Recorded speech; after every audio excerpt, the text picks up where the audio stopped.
ഇന്ന് ഞാൻ മണി പ്ലാന്റ്സിനെ കുറിച്ചാട്ടോ പറയുന്നത്. അപ്പോൾ മണി പ്ലാന്റ്സ് ബുഷിയായിട്ട് വളർത്താൻ വേണ്ടിയിട്ട് ഒരുപാട് എന്താണ് കെയറും അതൊന്നും കൊടുക്കേണ്ട ആവശ്യമില്ല. കുറച്ച് ടിപ്സൊക്കെ യൂസ് ചെയ്താൽ നമുക്ക് നന്നായിട്ട് അതേപോലെ ബുഷിയായിട്ട് വളർത്താൻ പറ്റും കേട്ടോ.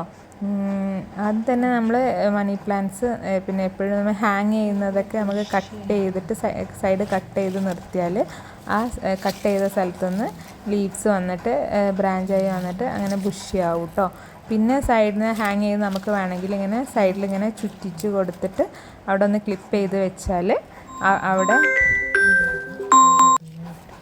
അപ്പം അങ്ങനെ ചുറ്റിച്ച് കൊടുത്തിട്ട് നമ്മൾ ക്ലിപ്പ് ചെയ്ത് വെക്കുമ്പം ആ സ്ഥലങ്ങളിലൊക്കെ ആ മണ്ണിലേക്ക് ടച്ച് ചെയ്യുമ്പോൾ അവിടെയൊക്കെ റൂട്ട് വന്നിട്ട് അത് അവിടെ നല്ല അതേപോലെ ബുഷിയായിട്ട് ബ്രാഞ്ചസ് അങ്ങനെ വരും.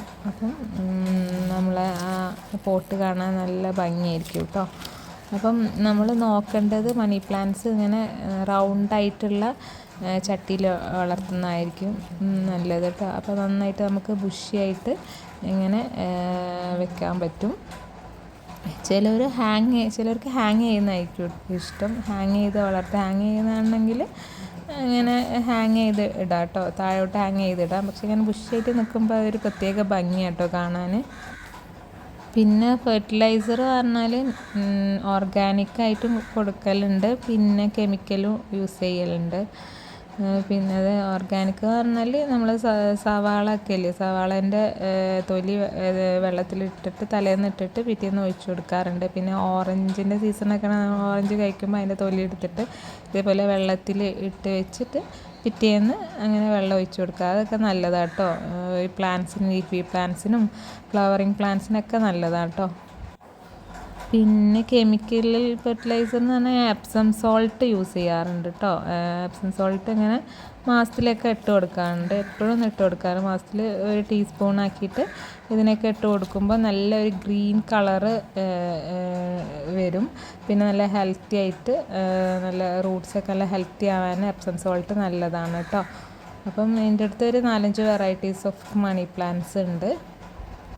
പിന്നെ ഞാൻ ചെയ്യുന്നത് ഇതിൻ്റെ ഹാങ് ചെയ്യുന്നതൊക്കെ ചിലപ്പം കട്ട് ചെയ്തിട്ട് ഇതേപോലെ വെള്ളത്തിലിട്ട് വെക്കും. അപ്പോൾ അതിന് നല്ല റൂട്ടൊക്കെ ഫോം ചെയ്ത് വരും കേട്ടോ.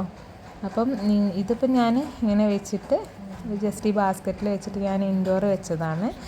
അല്ലെങ്കിൽ നമുക്ക് ഇതെടുത്തിട്ട് ഇതേപോലെ ഇങ്ങനെ എടുത്തിട്ട് മണ്ണിൽ നല്ല ബുഷായിട്ട് വെച്ചാൽ ഇത് നന്നായിട്ട് ബുഷായിട്ട് ഇങ്ങനെ വരും കേട്ടോ. പോട്ട്സിൽ ഇങ്ങനെ ബുഷായിട്ട് വരും. അങ്ങനെ നമുക്ക് സെറ്റ് ചെയ്യാം പുറത്ത്, അല്ലെങ്കിൽ ഇൻഡോറായിട്ട് ഇങ്ങനെ സെറ്റ് ചെയ്യുക കേട്ടോ. ഇതേപോലെ ഇങ്ങനെ എന്തെങ്കിലും പോട്ട്സിലേക്ക് ഇങ്ങനെ ഇറക്കി വെച്ച്. പിന്നെ മണി പ്ലാന്റ്സിന് അത്യാവശ്യം സൺലൈറ്റ് വേണം. ഡയറക്റ്റ് അല്ല, ഇൻഡയറക്റ്റ് സൺലൈറ്റ് ഉണ്ടെങ്കിലേ ഉള്ളൂ ഇതേപോലെ നമ്മളെ ലീഫൊക്കെ നല്ല ഹെൽത്തി ആയിട്ട് ഉണ്ടാവുള്ളൂ. പിന്നെ അതും കൂടി ആവശ്യമാണ്. പിന്നെ വെള്ളമൊന്നും എപ്പോഴും ഒഴിച്ചു കൊടുക്കേണ്ട ആവശ്യമില്ല. ഇപ്പം ഞാൻ എപ്സം സോൾട്ടിനെ കുറിച്ച് പറഞ്ഞില്ലായിരുന്നു, ഇതാണ് എപ്സം സോൾട്ട്. അത് ഒരു ടീസ്പൂണ് നമ്മൾ ഇങ്ങനെ ഇടയ്ക്ക് ഇട്ട് കൊടുത്താൽ ചെടി നല്ല ഹെൽത്തി ആയിട്ടുണ്ടാവും. ഇതേപോലെ നമ്മൾ ഇതിൻ്റെ ചുവട്ടിലിങ്ങനെ ഒരു ടീസ്പൂൺ ഇട്ട് കൊടുത്താൽ മതി. നമുക്കെല്ലാ ലീഫി പ്ലാന്റ്സിനും ഇത് ഉപയോഗിക്കാം കേട്ടോ. പിന്നെ ഇത് ഓറഞ്ചിൻ്റെ തൊലി വെള്ളത്തിലിട്ടിട്ട് അതിൻ്റെ വെള്ളത്തിൽ ഇരട്ടി വെള്ളം ഒഴിച്ചിട്ട് നമ്മൾ ചെടികൾക്കൊക്കെ ഒഴിച്ചു കൊടുത്താൽ അതേപോലെ നല്ലതാണ് കേട്ടോ. അപ്പം